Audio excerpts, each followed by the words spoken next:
င်္ဂလာပါရှင်ဒီနေ့မှာတော့လူမှုကွန်ရက်ပေါ်မှာအရန်ကိုခရဲရိုက်သွားခဲ့တဲ့အကြောင်းအရာတစ်ခုကိုတင်ဆက်ပေးချင်ပါတယ်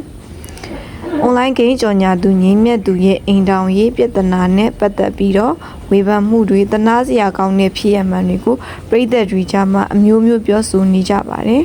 ။အမှန်တကယ်ပဲသူမကအထမ်းရှင်းရှာနေရလားဒါမှမဟုတ်တကယ်ပဲသစ္စာဖောက်ခံလိုက်ရတာလားဆိုတာကိုဒီနေ့မှာတော့အသေးစိတ်တင်ဆက်ပေးသွားမှာဖြစ်ပါတယ်။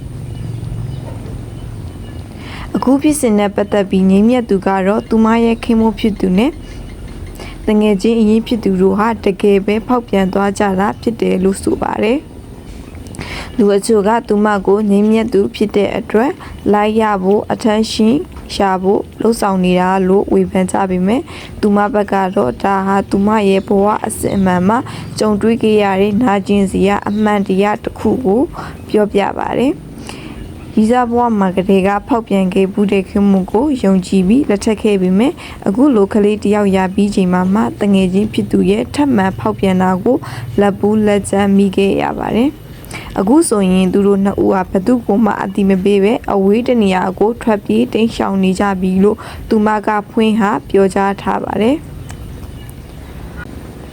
ဒီကိစ္စနဲ့ပတ်သက်ပြီးအမြင်ကတော့မိမသားတယောက်အနေနဲ့ခလေးတယောက်ကိုလက်ထဲပိုက်ပြီးဒီလိုအခြေအနေမျိုးကိုရင်ဆိုင်ရတာဟာတကယ်ကိုစိတ်မကောင်းစရာပါပဲ။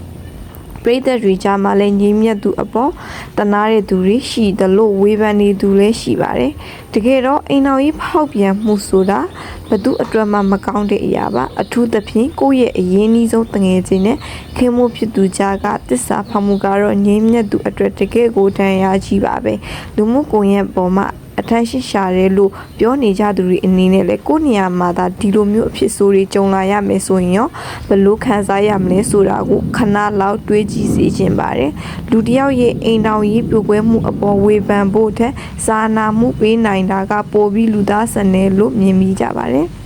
ဟုတ်ကဲ့ရှင်ဒီဖြစ်ရနဲ့ပတ်သက်ပြီးပြည်သက်ကြီးအနေနဲ့ကဘယ်လိုမျိုးထင်မြင်မိပါလဲငိမ့်မြတ်သူရဲ့အိမ်တော်ကြီးအပေါ်ဘယ်လိုမျိုးသဘောထားရှိကြတယ်လေဆိုတာကို comment ပေါက်မှာဝင်ရောက်ဆွေးနွေးပေးသွားကြပါအောင်နောက်ထပ်လည်းဒီလိုစိတ်ဝင်စားစရာအမှုပညာသတင်းတွေကိုအမြဲတမ်းတင်ဆက်ပေးသွားမှာဖြစ်လို့ကျမတို့ရဲ့ channel ကို like and subscribe လုပ်ထားဖို့မမေ့ပါကြပါနဲ့အောင်နော်ကြည့်ရှုသူပရိသတ်တယောက်ချင်းစီတိုင်းကိုအထူးပင်ကျေးဇူးတင်ရှိပါတယ်နော်အားလုံးပဲတာယာတဲ့နေ့လေးကို